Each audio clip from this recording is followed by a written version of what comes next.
Dora?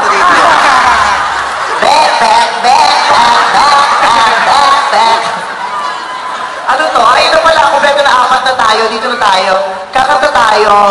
Para may kabuluhan naman ang gagawin natin. Kasi sayang naman tong sing-sing ko.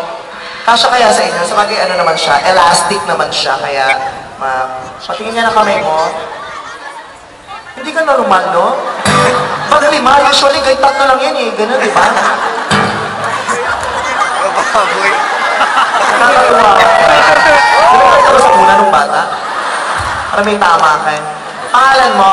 Kisses po. Kisses! Nakakaloka ka, Kisses. Ba't Kisses? Marami mong kumikis sa'yo? Yes!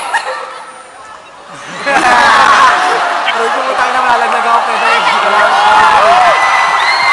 Kinakabahan ako sa behavior mo. May emotional problem ka ba? Kapal naman ng ng salamin mo. May grado yan? Ang grado? Graduating na? Ang grado niyan? 600 po.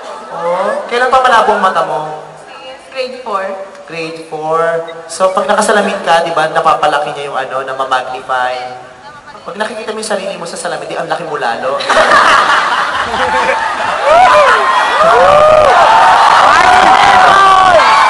Ilang taon ka na, Kisses? 17! Nakakaloka. Mag-stress tabs ka. 17 ka lang? Anong year ka na? First year, ano course mo? Accountancy.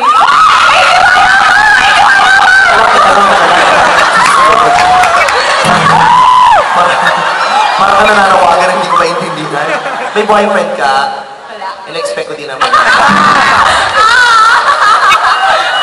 Kasi itsura niya mukhang seryoso sa pag-aaral. Ayaw mo ng mga boyfriend, di ba? Tsaka mukhang hindi pinapayagan ng parents. Nagka-boyfriend ka na before? Hindi pa? O, masanay ka na, ha?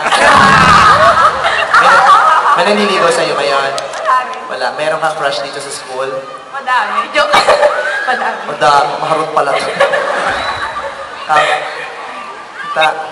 Bakit ka nag-accountancy? Ba't sa dinami-dami ng pulso ba't accountancy ang kinuha mong pulso? Ba't di ka nag-education? Ba't di ka ano mo yun? Ba't di ka nag-animal husbandry? Major in homosexuality? Sabi ni Mama. Sabi, gusto ng mama mo? Ba't di siya ang pinag-enroll mo? Siya palang may trick nun eh. Dapat yung gusto mo din. Dapat i-consider mo yung gusto ng parents mo, pero kailangan may bearing din yung gusto mo, di ba? Hindi mahirap gumawa ng isang bagay na nabagsak ang loob. Mahilig ka sa numbers. Anong hilig mo? Pati ka mag-welding, walang numbers. Anong hilig mo? Anong favorite subject mo? PLE. Ano yun? Ano naman? Pagkain. Pagkain. Nagluluto-luto. Nagluluto kasi ko rin kumakain. Timawa ka. The joke lang. Ang cute mo. I know. I miss my teddy bear. Picture nyo mo. Anong kiss? Ang baboy nyo, ha?